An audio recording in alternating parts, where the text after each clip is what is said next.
आज बात सनातन धर्म के प्रमुख त्योहार मकर संक्रांति की, जिसका जिक्र आते ही जहन में खिचड़ी से सजी प्लेट और दान पुण्य के विचार कौंधने लगते हैं। मकर संक्रांति का त्योहार सनातन धर्म के प्रमुख त्योहारों में शामिल है, जो सूर्य के उत्तरायण होने पर मनाया जाता है। इस पर्व की विशेष बात यह है कि यह अन्य त्योहारों की तरह अलग अलग तारीखों पर नहीं, बल्कि हर साल 14 जनवरी को ही मनाया जाता है। मकर संक्रांति का संबंध सीधा पृथ्वी के भूगोल और सूर्य की स्थिति से है। जब भी सूर्य मकर रेखा पर आता है, वह दिन 14 जनवरी ही होता है।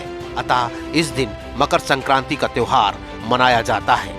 ज्योतिष की दृष्टि से देखें तो इस दिन सूर्य धनु राशि को छोड़कर मकर राशि में प्रवेश करता है और सूर्य के उत्तरायण की गति प्रारंभ होती है।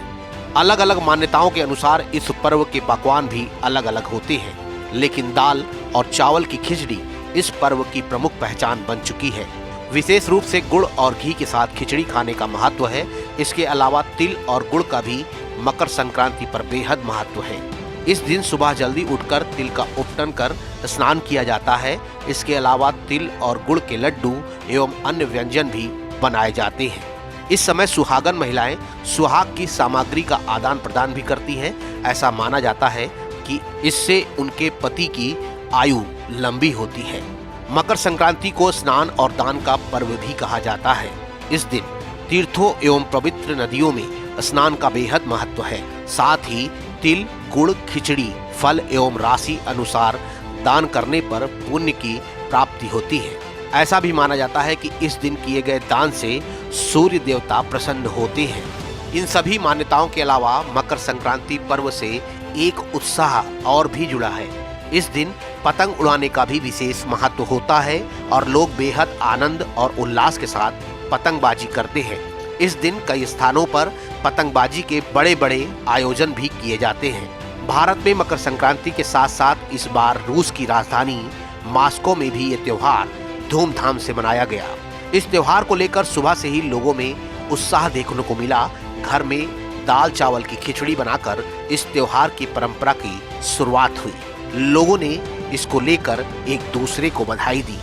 गौरतलब है कि इसी समय रूस में भी प्राचीन नववर्ष मनाने की परंपरा है, जिसको लेकर रूस के लोगों ने एक दूसरे को शुभकामनाएं भी प्रेषित की।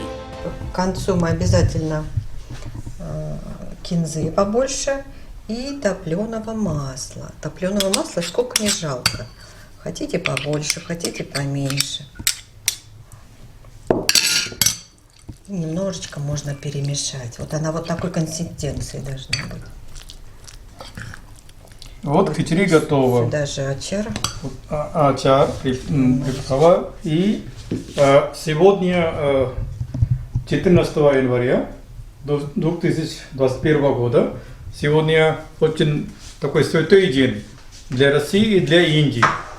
Сегодня Старый Новый год в России и खिचड़ी Макар Санкрант в Индии. Поэтому поздравляем всех землян, всех россиян, всех с этим великолепным праздником. Спасибо. С Новым годом! С новым Всех старым Новым годом!